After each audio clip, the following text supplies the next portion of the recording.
राम राम जी, सनातन धर्म की जय और सभी को साधुवाद। मैं इस समय माता मचेल देवी जी की यात्रा पर आया हूँ। और माता मचेल देवी जी की यात्रा जो कि किश्तवाड़ के पाडर में आपको आना पड़ता है। पाडर के जो लोग हैं बहुत ही अच्छे लोग हैं, क्योंकि मुझे लगभग 13 साल हो गए हैं इस यात्रा को करते हुए। और मुझे यहाँ के लोग इतने अच्छे लगते हैं कि कभी इनमें कोई बदलाव देखा नहीं। इतनी मिठास, इतने प्यार से पूरे यात्रियों को यहाँ पे रखते हैं अपने अपने घरों में।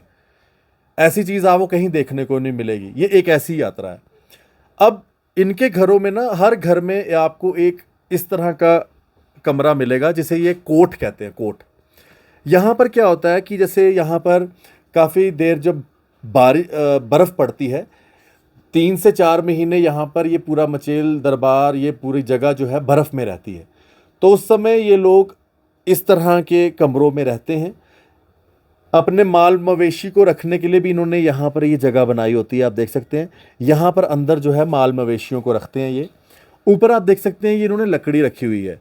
ये सारी रिजर्व लकड़ी रखी गई है ताकि सर्दियों में जब बर्फ़ पड़ती है तो ये अपने इस लकड़ी को जलाकर अपना खाना वगैरह सब चीज़ देख सके। यहाँ पर आप देखेंगे इन्होंने अपनी पूरी किचन का भी सिस्टम रखा है। ये देखें, आप पूरा किचन का सामान रखा हुआ है। ये इन्होंने एक चूल्हा भी बनाया है यहाँ पर, जिसके अंदर ये लकड़ी से आग जलाते हैं और यहाँ से ये धुआं सारा बाहर चला जाता है। तो ये इनका सिस्टम होता है। ये पुराने किस्म का चूल्हा भी है यहाँ पर। जिन भाई साहब का ये घर है उनसे भैया से हम बात करेंगे। भैया, आपका क्या नाम है? मेरा नाम है नरेंद्र सिंह। नरेंद्र सिंह जी। भैया, जब मैं आया तो भैया ने पहचान लिया, तो धन्यवाद। आप मेरी वीडियोस देखते हैं? मैंने ऑलरेडी आपकी मतलब आपके चैनल को फॉलो करके रखा है, क्योंकि आपकी बहुत अच्छी अच्छी वीडियोस आती हैं, अच्छे अच्छे न्यूज़ आते हैं। धन्यवाद, इसलिए आपका आपको बहुत फॉलो धन्यवाद। करके रखा हुआ है। आपका धन्यवाद। मुझे बताएंगे, जैसे यात्रा रहती है तो चलो आप लोगों का थोड़ा बहुत गुजारा होता है, उसके अलावा जब बर्फ़ पड़ती है यहाँ पर ही रहते हैं, कैसे वो वाला जीवन कैसा होता है आपका? वो वाला फ़िलहाल काफ़ी कठिन होता है। जैसे पहले तो चलो हम शुरुआत बैसाखी से करेंगे। बैसाखी के बाद यहाँ का सीज़न शुरू हो जाता है, ज़मींदारी वगैरह करते हैं।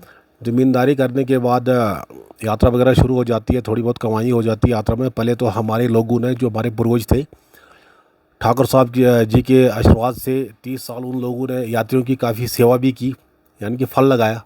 आज हम लोग फल खा रहे हैं। तो अब 1 महीना हमारा जो चलता है यात्रा जो चलती है, उसमें हम किराया वगैरह लेते हैं, वो सिस्टम हमारा चल पड़ा है। उसके बाद हमारा जो सिस्टम होता है, उसके बाद हम अपनी ज़मींदारी करते हैं। ज़मींदारी करने के बाद हम जितनी भी हमारी फसल जो इकट्ठा हो जाती है, जो फसल यहाँ पे आती है, उसको इकट्ठा करने के बाद हमारा 6 महीने का जो गुजारा होता है अंदर ही होता है। जैसे आपने कहा कोट, इसको कोट नहीं, कोट है। कोट है। हाँ, कोट है ये। इसी कोट में हमारा लगभग सारा सिस्टम अंदर ही होता है। जैसे हमारा कंटेनर भी इधर ही होता है, या जिसको आप किचन का सामान जो रखा हुआ है, इसके बैक साइड में हमारा पूरा कंटेनर होता है, जिसमें हमारा पूरा अनाज रखा हुआ होता है। इसी अनाज से हमारा गुजारा होता है। इसमें हम आग जलाते हैं। हमारा पहले चूल्हा वो वाला हुआ करता था। ये तो चलो अब मॉडल सिस्टम आ गया है कुछ, जिससे धुआं वगैरह बाहर चला जाता है। नहीं तो उसी को जलाते थे, उससे हमारा धुआं अंदर ही रहता था, जिससे कि हमारी जो माल मवेशी होते थे, जैसे गाय या जब भेड़ बकरी, उससे सबको गर्माइश हो जाती थी। उसके बाद हमारी 6 महीने की लकड़ियाँ यहाँ पे इकट्ठी हो जाती है। तो जो लकड़ी इकट्ठी होती है वो हम गीली लकड़ी लाते हैं, उसके बाद ये सूख जाती है रखने के बाद, तो उसी से हमारा 6 महीने का गुजारा होता है। सर्दी काफ़ी पड़ती है उन दिनों, काफ़ी सर्दी होती है। पहले तो यहाँ पे काफ़ी सर्दी पड़ती थी। अब ग्लोबल वार्मिंग चल रहा है। अब तो सर्दी यहाँ पे भी मेरे हिसाब से तो काफ़ी कम पड़ रही है, जो पहले हुआ करती थी। अब मेरी भी लगभग कोई 38 साल उम्र हो गई है, तो मैंने अपना बचपन देखा है यहाँ पे।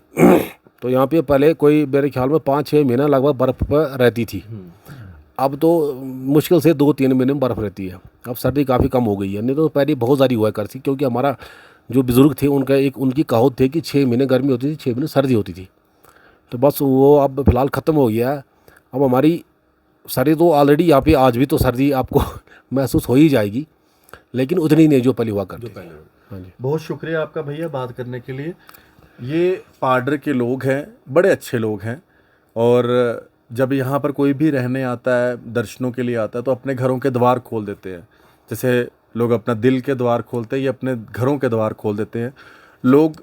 और ये भी मान्यता है, लाखों में भी यात्रा हो, यहाँ पर कोई भी व्यक्ति बाहर नहीं सोता। माता रानी की इतनी शक्ति है।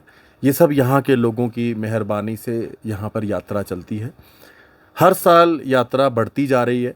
मैं लोगों से यही कहूँगा और यात्रा यहाँ पर बढ़े, यहाँ के लोगों का कामकाज चले, छोटी छोटी दुकानें, छोटे छोटे होटल्स, इनके सबका काम चलना चाहिए और श्रद्धालु और ज़्यादा तादाद में आए। पाडर के लोगों का रहना कैसा है वो मैंने आपको बताया। जब बर्फ़ पड़ती है तो वो ऐसे इस तरह की कोठी में रहते हैं और फिर 2-2.5 महीने यहीं पे रहकर अपना गुजारा करते हैं। धन्यवाद जी। ये है ज़िंदगी पाडर के लोगों की।